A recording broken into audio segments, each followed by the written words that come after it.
ஹாய்ங்க. Salem side செய்கிற mutton குழம்போட டேஸ்ட்டே சூப்பராக இருக்குங்க. அந்த ஸ்டைலில் எனக்கு ஒரு மட்டன் குழம்பு எப்படி பண்ணுறதுன்னு பார்த்துடலாமா? குக்கரில் கடலெண்ணெய் ஊற்றிக்கோங்க.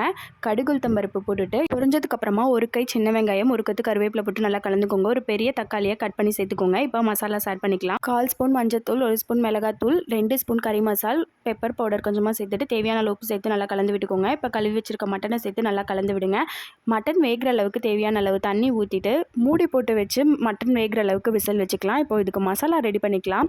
ஒரு கை பூண்டு, 1 ஸ்பூன் மிளகு, 1 ஸ்பூன் ஜீரகம், 1 ஸ்பூன் சோம்பு, 4 ஸ்பூன் மல்லி, 4 லவங்கம், 2 பட்டை, கொஞ்சமாக பொட்டுக்கடலை, 2 வரமிளகாய், கொஞ்சமாக கருவேப்பிலை, ஒரு கை இஞ்சி, ஒரு கை துருவின தேங்காய். இது எல்லாத்தையும் மிக்ஸி ஜாரில் போட்டு நல்லா கொரன்னு அரைச்சி இந்த மாதிரி எடுத்துக்கோங்க. இப்போ மட்டன் வெந்ததுக்கு அப்புறமா நம்ம அரைச்சி வச்சிருக்க மசாலாவை இதில் ஊற்றிட்டு மூடி போட்டு வச்சு ஒரு 10 நிமிஷம் வேக வச்சுட்டிங்கன்னா சூப்பரான சேலம் சைட் செய்கிற மட்டன் குழம்பு ரெடிங்க. இதை நீங்கள் அப்படியேவும் சர்வ் பண்ணலாம். வெங்காயம் தக்காளிலாம் போட்டு சுக்கா மாதிரி ரெடி பண்ணி தனியாகவும் சர்வ் பண்ணால் அதுவும் இன்னும் சூப்பர் டேஸ்ட்டாக இருக்குங்க. இந்த மெத்தடையும் ட்ரை பண்ணி பார்த்துட்டு எப்படி இருக்குன்னு மறக்காமல் கமெண்ட்டில் சொல்லுங்கள்.